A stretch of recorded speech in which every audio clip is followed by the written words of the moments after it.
Hello fellow mutants, welcome back to another video. And I saw this article that says 10 Arrowverse characters who deserves their own spinoff. Now as you guys know, next month being February, which is in like a few days from now, The Flash will be ending. As far as we know, the Arrowverse along with it.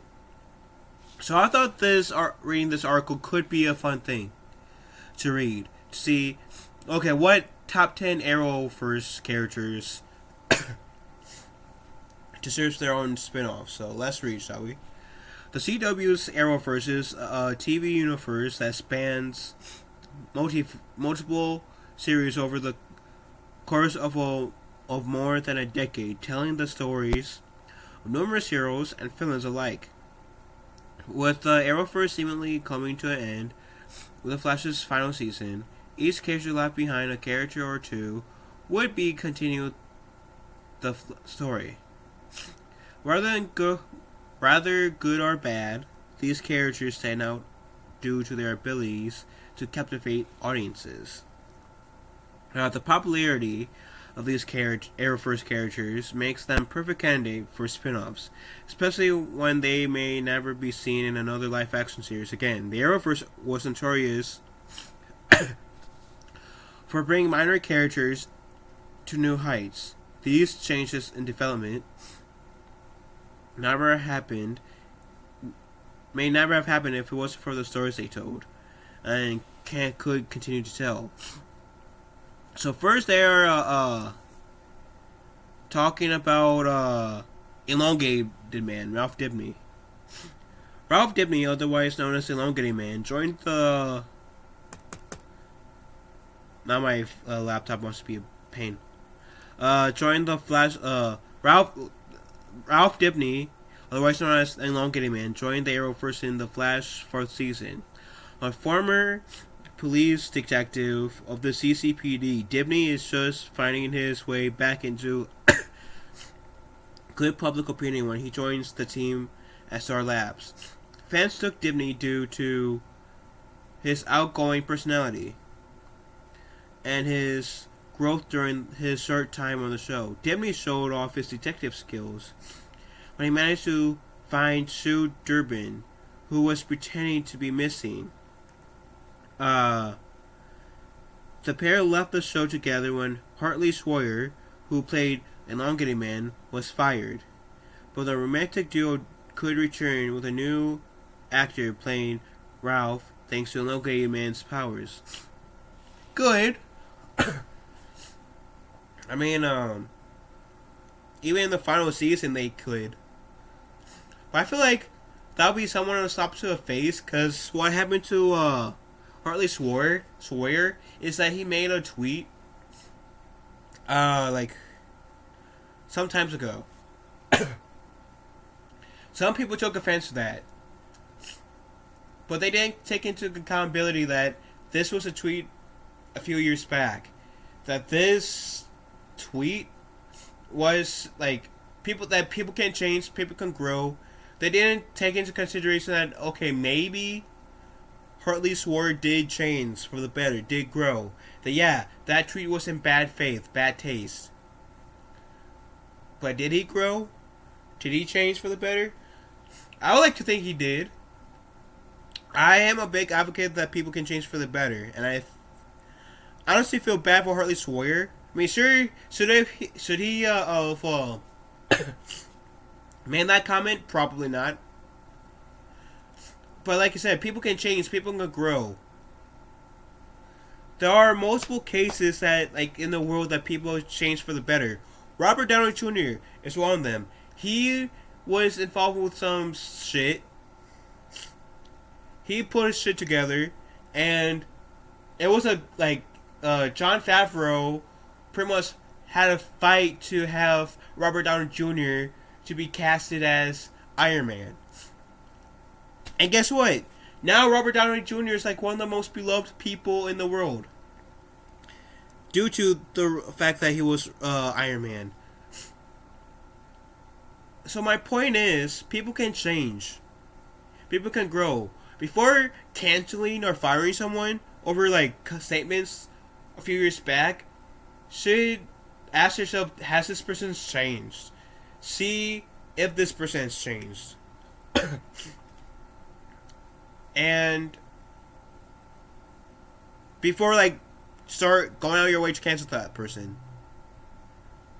I mean, I'm so happy cancel culture wasn't around when Robert Downey Jr. was first started as Iron Man, because I doubt he would have been Iron Man in Iron Man 2 if cancel culture was still around. And I always hated cancel culture. I feel like cancel culture is dumb and stupid because they crucify people. They're too fast to like harshly judge people to say this person can't change. But then they forget like people like Robert Downey Jr. who had somewhat of a like did some shit in the past, but it got better. So like Robert Downey Jr. is a living example that people can change for the better. Anyway, sorry for the rant. Fixin'. DC Legends of Tomorrow introduced fans of the Arrowverse to a newer version of Fixin', a descendant of Mari McCabe. Maya Jui is the holder of the Anissa told him in the past. Legends bring her on board the team, and while she is helping them protect history, Amaya is also searching for a way to save her village from destruction. To avoid the anachronism in the timeline, Amaya eventually returns to her own time in history. This makes her the perfect candidate for a spin-off, as she is likely to have many adventures with the Justice Society of America and while protecting her now saved village from threats. I would honestly be up for that. I honestly would be up for that. I think that could essentially be a good show, to be honest. Next one is Mia Queen is the new protector that her city needs. Based on Mia Durin, created by Kevin Smith and Phil Hester. So, the main face of the Arrowverse is the man who started it all, Oliver Queen. His series is the one that influenced the others. That is true. And he was always the first to jump in when a crossover event occurred. Fans were devastated when Oliver died during Crisis on Infinite Earths, despite the fact that he gave his life to reset the multiverse and save countless lives. With Oliver Queen gone, there is a void in leadership, and Mia Queen, the daughter of Oliver Queen and Felicity Smoke, is the obvious choice to pick up the slack. After traveling to the past to meet her father, Mia proved herself to be a greater archer and a valiant hero. When she returned to her own time, Mia took on the Green Arrow mantle, ready to take on her own story and enemies. Funny enough, I believe it was like episode 9 of season 8 of Arrow. There was an entire show called episode called Green Arrow and Canaries. And that episode was supposed to be like a backdoor pilot to a Mia Queen show called Green Arrow and the Canaries. That didn't go anywhere. I personally would have loved to have seen that show. I'm into archery. I do love Katrina McRae, I think that's her name. Catherine McNamara. And my screen decided to turn black at the most perfect time. But it's Catherine McNamara. It's the actress I was thinking of. I love her portrayal as Mia Queen. And I honestly, like I said,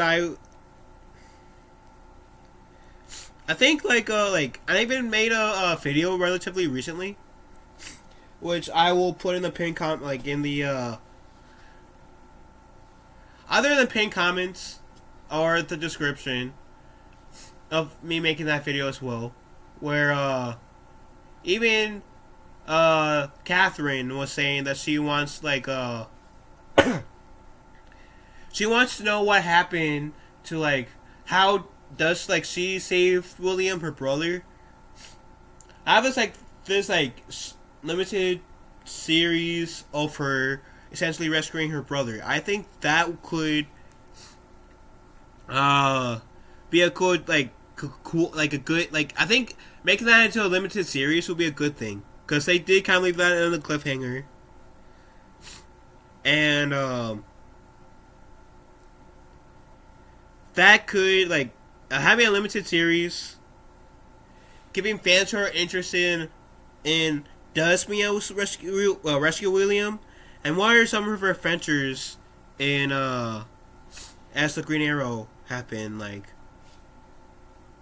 See more of that in a miniseries. Have it be an 8 to 10 episode miniseries showing us that. But that's just me. That's just me. I would be I would be interested to see that. That's just me though. So especially if they executed it right. And I have to scroll back up because my laptop side be weird on me. And Too Rough Did Me. I could see him having his own movie, the character, potentially in the new DCU, or being part of the Team Flash in the DCU's version. Of course, different actor, but I don't know. I'll be up seeing more Elongated Man live action, is my point. I want to address that because I didn't really talk much about that. So, Slade Wilson had room to grow as a villain. I mean, yeah. But personally, I would love to have seen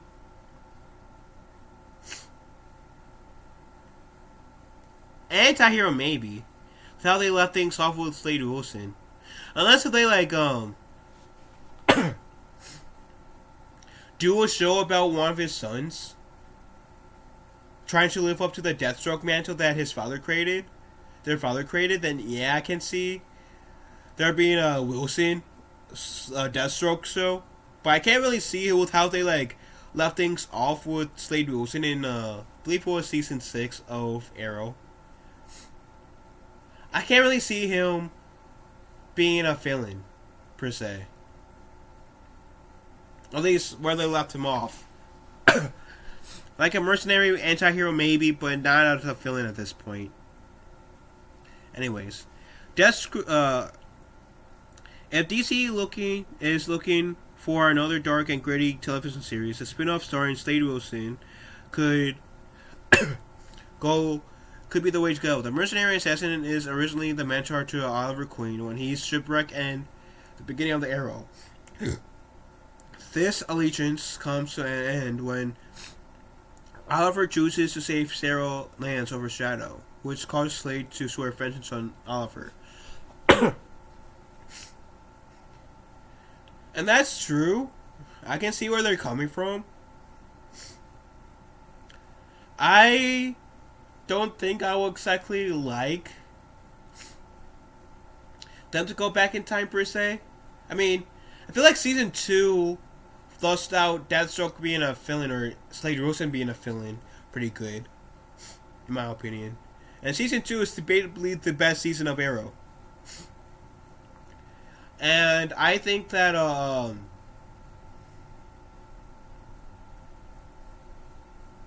don't know. If we're gonna get a Deathstroke themed show, I think it would be better suited to keep the story moving forward. So either have it be Joe Wilson or Grant Wilson, right? And have it be based off of them. If you want to keep it in the family, see what some of the stuff they've been doing, And sure, you can have Manu Bennett, who played Slade Wilson, make a cameo, trying to like convert his sons back to the light side. Um, Obviously, we know that Grant Wilson doesn't get converted, but maybe Joe does, right? I'm saying Grant Wilson doesn't get converted because I believe he was the one who brought John Diggle's son. No, the Bronze Tiger's son that John Diggle adopted into the mix. Actually, no. Wait. No, it was John Diggle's son. John Diggle's son, JJ, joined the Deathstrokes. Bronze Tiger's son, who was John Diggle's adopted son, tried to like bring JJ back to the light side. I forgot. But my point is, maybe have it be like about Joe Grant. What has he been up to since the events of Arrow ended, right? And have that transition into like maybe him training Grant Wilson. Then at some point have Slade Wilson come in, battles his sons, knocking Grant out because he doesn't want to like kill his sons, obviously. And in this fight, Joe and Slade has this heart to heart, and Slade converts Joe back to the light side. And yes, I'm bringing Star Wars terminology into this. I'm sorry.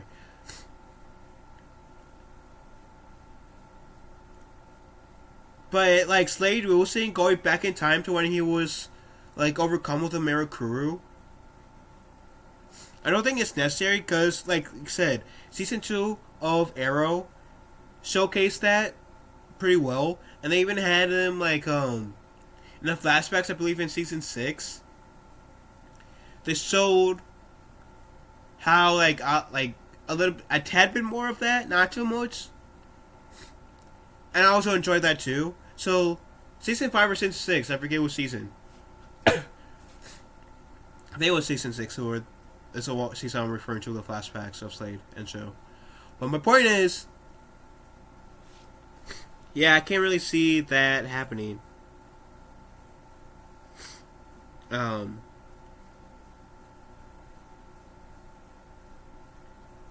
Well, because they already explained Slade Wilson being feeling pretty well. Anyways, they showed up in Star City not long after Oliver returned. Under the name Deathstroke, he said about revenge on Oliver, a goal he achieved when he killed Oliver's mother. A Deathstroke spin-off could follow the mercenaries during the many years between the time he met Oliver and when he arrived in Star City. They could, but I think it would be more exciting for the Joe Wilson thing. But what do you guys think? If this is set in the Arrowverse, Jennifer Pierce needs more time to come into her own. The youngest daughter is the youngest daughter of Jefferson Pierce. Jennifer began her journey in Black Lightning, unsure of her metahuman abilities. When she came to terms with her powers, Jennifer joined her father's team under the name Lightning. With her powers being so similar to Jefferson's, her character could easily be overshadowed. Lightning is an interesting character due to the way she conducts herself.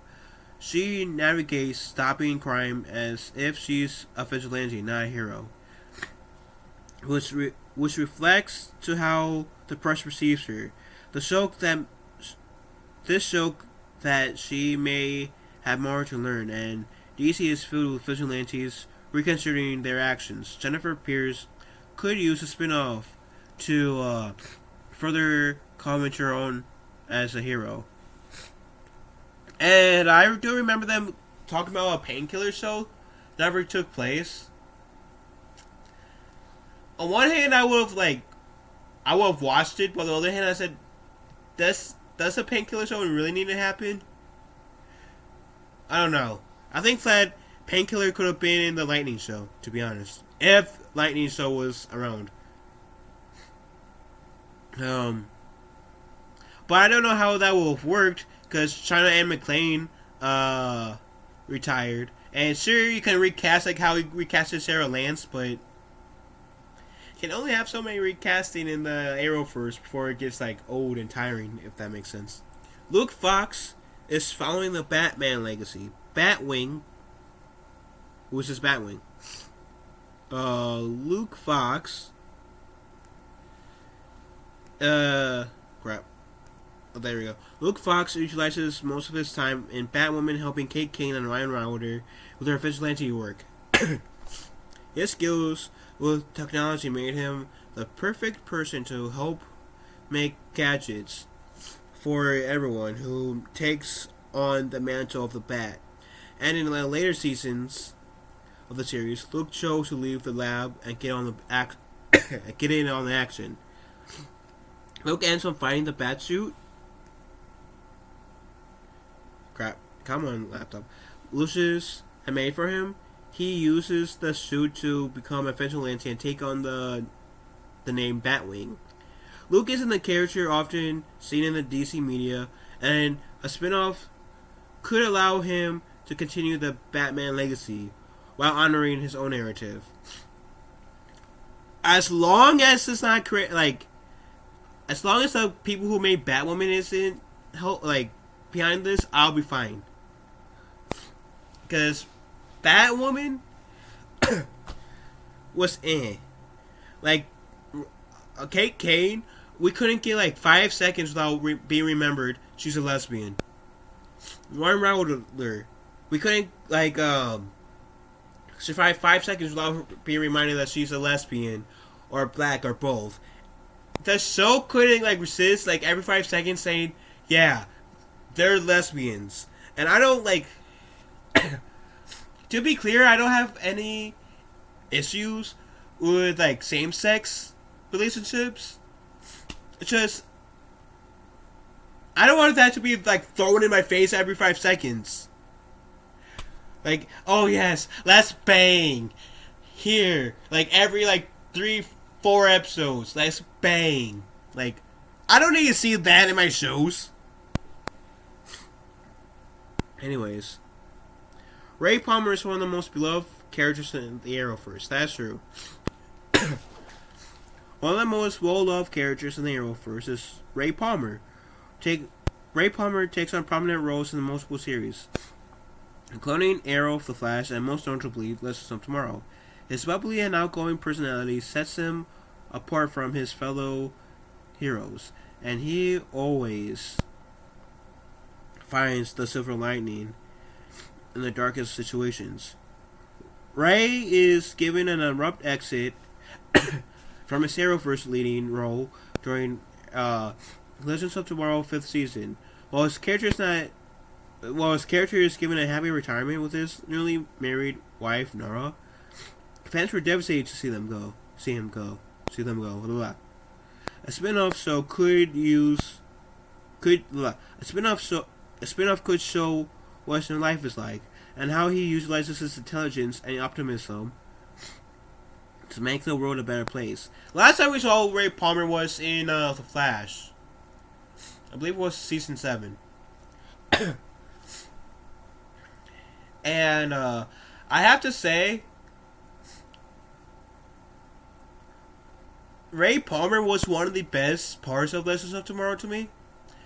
And I feel that the actor wanted to, was open to keep going past season 5. I don't know why they, push him off. It's not like, Captain Cold or Firestorm where they, those two actors, wanted, to retire from their roles or take a step back a bit. Which those cases were more understandable. And Ray Palmer, I'm happy that he got married, but I feel like he could have been a legend and continued being a husband. I mean, if Gray, the smart guy, the smart professor, I forget his name now, smart professor of in Fire, the smart one between the two people that made Firestorm could do that, essentially. Ray Palmer could still continue on Legends of Tomorrow. Getting his own show Eh, I don't know how that would come into play well. I'll be open to it, but I don't know. And then Nia Noel won over the Supergirl fans, and deserves a wilder audience.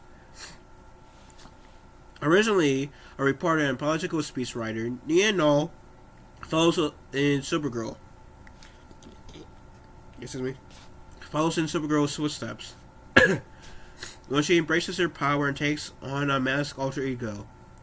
As Dreamer, Nia becomes a valuable teammate to both Supergirl and her vigilante group, known as the Super Friends. Nia Noel is a character driven by the desire for justice and equality, and these traits makes her endearing to fans. While she may stumble through her nerves at times, Nia's abilities to dream about the future events makes her incredibly unique within the Arrowverse cast of characters. And with Supergirl over, Nia could use the opportunity to take on her own series. Yeah, she could, but I always had one question with that character. Because Nia Noel, how she got her powers, essentially it's like it wasn't hereditary. And it's like female, it was passed down from mother to daughter, right? And she has a sister. But Nia Noel is a transgender, right? She's a transgender. And I don't have any issues with transgender, but it just raises a question for me, which is like, how does it work exactly with the whole Dreamer situation, like power situation? Like, cause at some point, obviously, Nia Noel had to have that surgery to make her a female, like, turn her into a female after being a dude. Like, it's supposed to be hereditary from mother to daughter, right? And I'm not trying to criticize the character in this scenario. It's just I want clarity. So is, like, Nia Noel, like, how does that work with her being transgender? Like, because I do see some technicalities. Like, since she wasn't born a female, she was born a dude, transitioned. So then, by all rights, the Dreamer powers go to her sister because she was born a female, biologically, like, born as a female. How does that work? Because I genuinely want to know. So, that's like one thing that I've always been kind of stumbled about. And I just want clarity. And I think Dreamer's a fairly new character too, but still. So, Leonard Snort Arrowverse run is to sort. An alternate first time of Arrowverse, Leonard Snort, Leo, is a more heroic version of his criminal counterpart. Members of the Arrowverse met Leo when they traveled to Earth X, a reality where Nazis won World War II, where Leo aids the heroes in returning home and taking down the Nazi regime that had control of his world. While Leo has similar traits to Captain Cold that fans already knew and loved, he was so more understanding and compassionate to those around him. Martin Stein. That's a Brains to Firestorm that I was thinking of. Okay. After Martin Stein loses his life during the Crisis on Earth X crossover, Leo chooses to stay with the Legends to help them process their grief. His run is entirely too short, however, as he only stays for a few episodes before returning to Earth. Astro Lodge finally becomes her own character.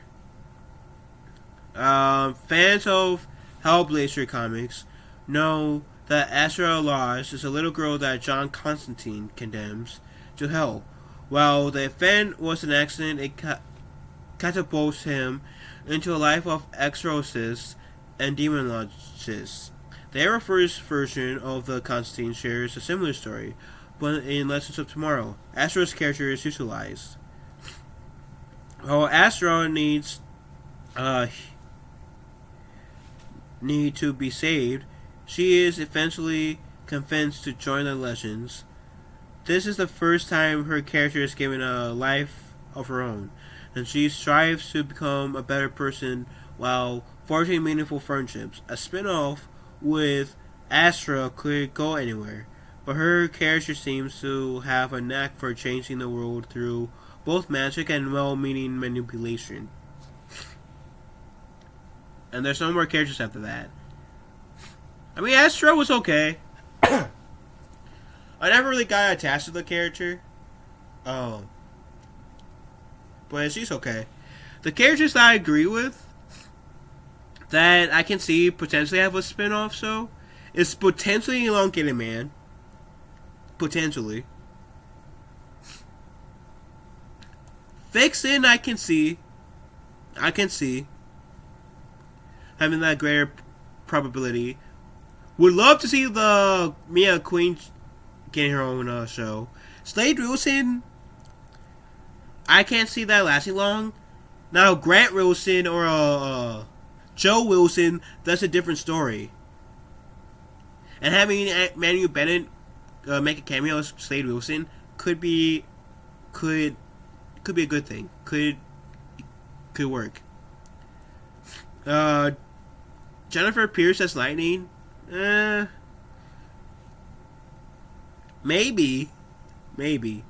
Luke Fox, again, that's a maybe. As long as like the Batgirl writers doesn't really helm the writing job over the show, I can see the possibility of Luke Fox show working, a Batwing show. Ray Palmer, like Adam show. Maybe. I'm like, maybe. I can't really like.